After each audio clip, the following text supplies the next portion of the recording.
پر درود شریف پڑھتا رہتا ہے، فرشتے اس پر رحمتیں بھیجتے رہتے ہیں۔ اب بندے کی مرضی ہے کم پڑھے یا زیادہ۔ صلو علی الحبیب صلی اللہ تعالی علی محمد صلی اللہ علیہ وسلم۔ نور والے آقا صلی اللہ علیہ وسلم کا خدا پارہ 22 سورہ احزاب آیت نمبر 36 میں ارشاد فرماتا ہے،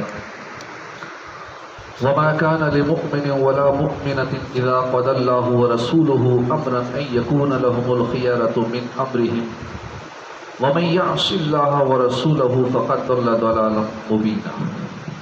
اور کسی مسلمان مرد نہ مسلمان عورت کو پہنچتا ہے کہ جب اللہ رسول کچھ حکم فرما دیں تو انہیں اپنے معاملے کا کچھ اختیار رہے، اور جو حکم نہ مانے اللہ اور اس کے رسول کا وہ بے شک ضلالا مبینہ، فقد ضل ضلالا مبینہ، تو بے شک صریح گمراہ ہو چکا۔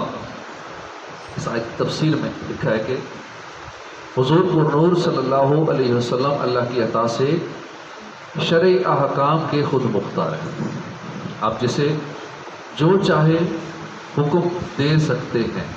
اپنا یہ عقیدہ بنا لیں، اپنے عقیدے میں یہ بات شامل کر لیں، مسلمانوں کا یہی عقیدہ ہے کہ حضور شرعی احکام میں خود مختار ہے، جسے جو چاہے حکم دے سکتے ہیں، جس کے لیے جو چیز چاہے ناجائز یا جائز کر سکتے ہیں، جسے جس حکم سے چاہے الگ کر سکتے ہیں۔ سیدنا داؤد علیہ نبینا علیہ السلام پر اتاری جانے والی کتاب زبور شریف میں ہے کہ احمد صلی اللہ علیہ وآلہ وسلم مالک ہوا ساری زمین اور تمام امتوں کی گردنوں کا۔ ابھی حضور کی تشریف آوری بظاہر دنیا میں نہیں ہوئی تھی، اس وقت کی بات ہے۔ زبور شریف کہ سرکار صلی اللہ علیہ وسلم سے پہلے کی نازل ہوئی، اس کتاب میں یہ بات لکھی ہے، ذکر مصطفیٰ ہے کہ احمد صلی اللہ علیہ وسلم مالک ہوا ساری زمین کا اور تمام امتوں کی گردنوں کا۔ اللہ اللہ، شاہد کونین جلالت تیری، فرش کیا عرش پہ جاری ہے حکومت تیری۔ دنیا کی زمین تو کیا، ساری زمینیں، سارے سیارے ستارے، جنت کی زمینیں، یہ ساری پراپرٹی سرکار کی، وہ مالک ہے۔ مفتی امجد علی اعظمی فرماتے ہیں جو انہیں اپنا مالک نہ جانے حلاوت سنت سے محروم رہے۔ تمام زمین ان کی ملک ہے، تمام جنت ان کی جاگیر ہے، ملکوت السماوات والارض، یعنی آسمانوں میں زمین میں جو کچھ ہے ساری بادشاہی حضور کے زیر فرمان۔ جنت و نار کی چابیاں دست اقدس میں دے دی گئی، رزق و خیر ہر قسم کی عطائیں حضور ہی کے دربار سے تقسیم ہوتی ہیں۔ دنیا و آخرت حضور کی عطا کا ایک حصہ ہے۔ رسول اللہ صلی اللہ علیہ وسلم اپنے رب کی عطا سے مالک جنت ہیں، معطی جنت ہیں، یعنی جنت عطا فرمانے والے ہیں، جسے چاہیں عطا فرمائیں۔ بخاری شریف کی حدیث نمبر 71 میں لکھا ہے، انما انا قاسم واللہ یعطی، اللہ عطا کرتا ہے میں تقسیم کرتا ہوں۔ رب ہے معطی، یہ ہے قاسم، رزق اس کا ہے، کھلاتے یہ، اس کی بخشش ان کا صدقہ، دیتا وہ ہے، دلاتے ہی۔ پاتا ہے پروردگار، مالک و مختار نبی، اللہ کے کرم سے غیبوں پر خبردار نبی صلی اللہ علیہ وسلم نے سورج کو حکم دیا کہ کچھ دور رک جائے، سورج رک گیا۔ عاشقوں کے امام اعلیٰ حضرت امام علیہ سنت کے فرمانے علی شان کا خلاصہ ہے کہ یہ حدیث اس حدیث کے علاوہ ہے جس میں مولا علی کے لیے سورج واپس پلٹایا تھا، یہ اس کے علاوہ ہے۔ ایک مرتبہ حضور نے سورج کو روک بھی دیا تھا، وہ تو پلٹایا تھا، ایک بار روک بھی دیا تھا۔ الحمدللہ، اسے خلافت رب العزت کہتے ہیں۔ تمام مخلوق الہی کو ان کے حکم کی اطاعت و فرمانبرداری لازم ہے، وہ خدا کے ہیں اور جو کچھ خدا کا ہے سب ان کا ہے، وہ سب سے بڑے محبوب ہیں۔ جب حضور دودھ پیتے تھے، جھولے میں تھے، چھوٹے تھے، جھولے میں تھے، چاند ان کی غلامی کرتا تھا، یعنی چاند بات مانتا تھا، جھولے میں جدھر انگلی کا اشارہ ہوتا چاند ادھر ہو جاتا، چاند اشارے کا ہلا، حکم کا باندھا سورج، واہ کیا بادشاہ تیری توانائی، آپ کی طاقت کی کیا بات ہے۔ تو جب جھولے میں تھے اس وقت جب دودھ پیتوں کی یہ حکومت ہے کبھی دودھ پیتے بچے ہیں اور یہ حکومت ہے کہ چاند اشارے پہ جاتا ہے جدھر چاہتے ہیں. آفتاب کی کیا مجال کہ ان کے حکم سے پھرے، یعنی فرما برداری نہ کرے. احکام تشریعہ حضور کے قبضے میں کر دیے گئے، جس پر جو چاہیں حرام فرما دیں، جس کے لیے جو چاہیں حلال کر دیں، جو چاہیں فرض فرما دیں، جو چاہیں معاف فرما دیں. علامہ زرقانی فرماتے ہیں اللہ پاک نے دنیا اور آخرت کی تمام زمینوں کا حضور کو مالک کر دیا. حضور اکرم جنت کی زمین میں سے جتنی چاہیں جس سے چاہیں جاگیر بخشیں. تو دنیا کی زمین کا کیا ذکر کرنا، جنت کی جاگیر تو بہت بڑی ہے، دنیا تو چھوٹی سی ہے جنت کے مقابلے میں. دنیا کے سورج کے مقابلے میں یہ زمین چھوٹی سی ہے. 25 لاکھ زمینیں اس سورج میں سما جائیں اور نہ جائیں، اور اتنے بڑے بڑے سیارے جو سورج سے بھی بڑے ہیں. یہ انشاءاللہ کبھی اس موضوع پہ بیان ہوگا تاکہ ہمارے تھوڑا ذہن کلیئر ہو کہ یہ کائنات کتنی بڑی ہے. یہ جو آبزرویبل کائنات ہے جس کو سائنسدانوں نے اب تک کی تحقیقات کر خربوں ڈالر لگا دیے ان تحقیقات کے اندر، یہ ابھی تک کہاں تک پہنچے ہیں. یہ صرف آبزرویبل جس کائنات کا یہ مشاہدہ کر رہے ہیں، جو اس کے علاوہ ہے نہ جانے وہ کیا ہے. اسی میں ہی دماغ چکرا جاتا ہے کہ نہ جانے کیا کیا، اور پھر سرکار ساری اس کے مالک ہر چیز. انشاءاللہ کبھی اس موضوع پہ بیان کریں گے تو پھر ہمارے آقا کی شان اور واضح ہوگی کہ ہمارے حضور کی ملکیت کہاں کہاں تک ہے. رحمت عالم کی اختیارات کے متعلق 2 حدیثیں صحیح مسلم شریف کی حدیث میں ہے کہ اللہ کے پیارے نبی صلی اللہ علیہ وسلم نے خطبہ پڑھا اور فرمایا کہ لوگوں تم پر حج فرض کیا گیا لہذا حج کیا کرو. ایک شخص کھڑے ہوئے، کہا کہ یا رسول اللہ کیا ہر سال فرض ہے؟ سرکار خاموش رہے.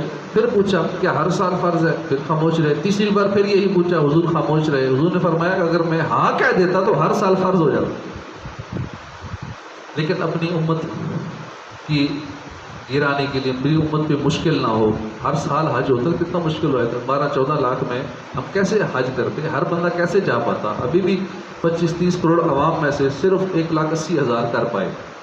تو جب حج ہر سال فرض ہوتا تو پھر کیا حال ہوتا. ابھی 15 لاکھ کا تھا، اگلے سال چاہے 20-25 لاکھ میں چلا جائے تو کتنا مشکل ہوتا. لیکن ہمارے آقا کو پہلے سے پتہ تھا کہ ان میں کتنی مشکلیں آئیں گی، یہ افورڈ نہیں کر سکیں گے.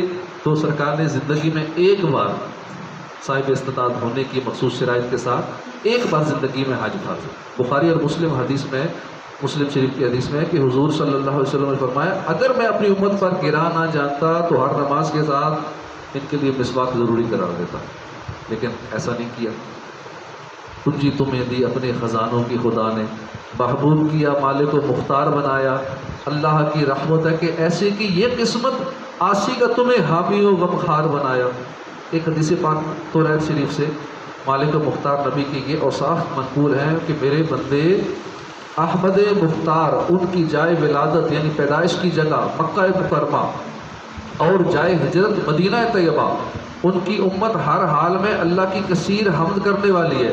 قیامت کے دن مرتبہ شفاعت کبریٰ سرور کائنات کی خصوصیات میں سے ہے کہ جب تک حضور شفاعت کا دروازہ نہ کھولیں گے کسی کو مجال شفاعت نہ ہوگی، بلکہ حقیقتاً جتنے شفاعت کرنے والے حضور کے دربار سے شفاعت لائیں گے. شفاعت کبریٰ مومن، کافر، فرما بردار، گناہ گار سب کے لیے ہے کہ وہ قیامت کا حساب شروع ہونے کا انتظار جو سخت جان لیوا ہوگا اس کے لیے لوگ تمنا کریں کہ کاش جہنم میں پھینک دیے جاتے، اس انتظار سے نجات پاتے. اس مصیبت سے چھٹکارا کفار کو بھی حضور کے صدقے سے ملے گا، جس پر اولین و آخرین، موافقین اور مخالفین، مومنین، کافرین سب حضور کی تعریف کریں گے. اسی کا نام مقام معبود. فرمائیں گے جس وقت غلاموں کی شفاعت، میں بھی ہوں غلام آپ کا مجھ کو نہ بھلانا. فرما کے شفاعت میری اے شافع محشر، دوزخ سے بچا کر مجھے جنت میں بسانا. شفاعت کی اور بھی اقسام ہیں، مثلا کتنے ایسے ہوں گے جو بلا حساب جنت میں داخل کیے جائیں گے، جن میں 4 ارب 90 کروڑ کی تعداد معلوم ہے.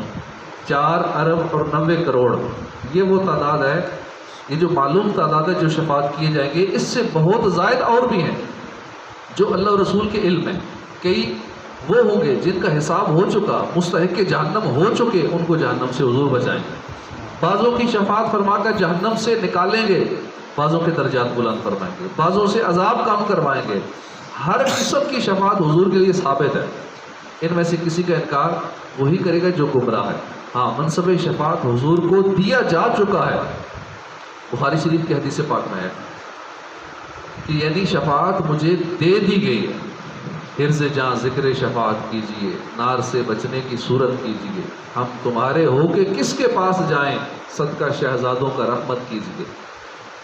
ذکر شفاعت ہمیں کرتے رہنا چاہیے، سرکار کی شفاعت کا تذکرہ کرتے رہنا چاہیے، تو انشاءاللہ جہنم سے بچنے کی صورت بن جائے گی۔ حدیث پاک میں ہے جس نے یہ کہا اللہم صلی علی محمد وانزلہ المقعد المقرب عندک یوم القیامہ، اس کے لیے میری شفاعت واجب ہو گئی۔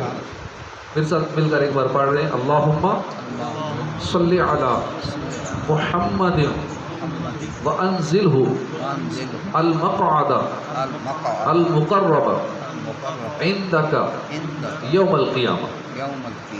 یہ جس نے پڑھا حدیث پاک، اس کے لیے میری شفاعت واجب ہوگی۔ ہم گناہگاروں کی شفاعت فرمانے والے پیارے آقا نے فرمایا جس نے مجھ پر 10 مرتبہ صبح اور 10 مرتبہ شام کو درود پاک پڑھا، اس کے لیے قیامت کے دن میری شفاعت ہے، یعنی اس کو میری شفاعت ملے۔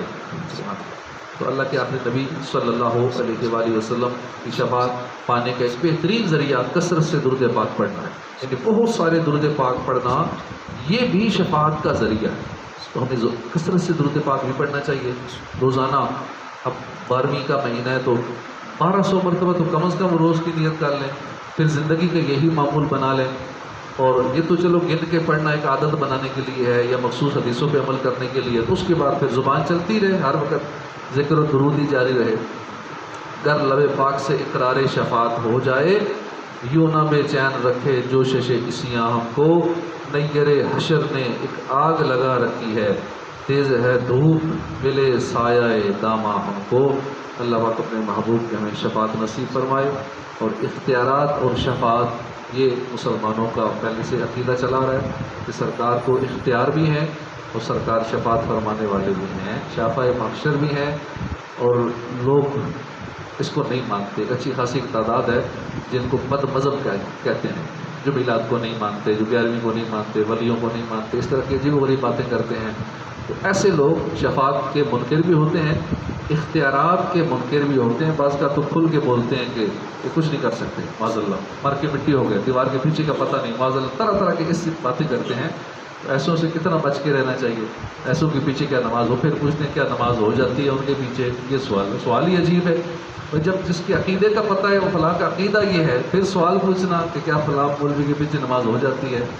جو بھی شفاعت کا منکر ہے، جو سرکار کے اختیارات کا منکر ہے، اس کے پیچھے نہیں ہوتی، چاہے وہ کہیں بھی ہو، جتنا بڑا بھی ہو، بہت ہی بڑا مفتی اور نہ جانے کیا کیا ہو، جو ان چیزوں کا منکر ہے، سرکار کی ذات میں عیب نکالنے والا ہے، اس کی تو صحبت میں بیٹھنا منع ہے، ایمان کے لیے خطرہ ہے۔ اللہ پاک ہمیں عمل کی توفیق عطا فرمائے۔ الحمدللہ رب العالمین۔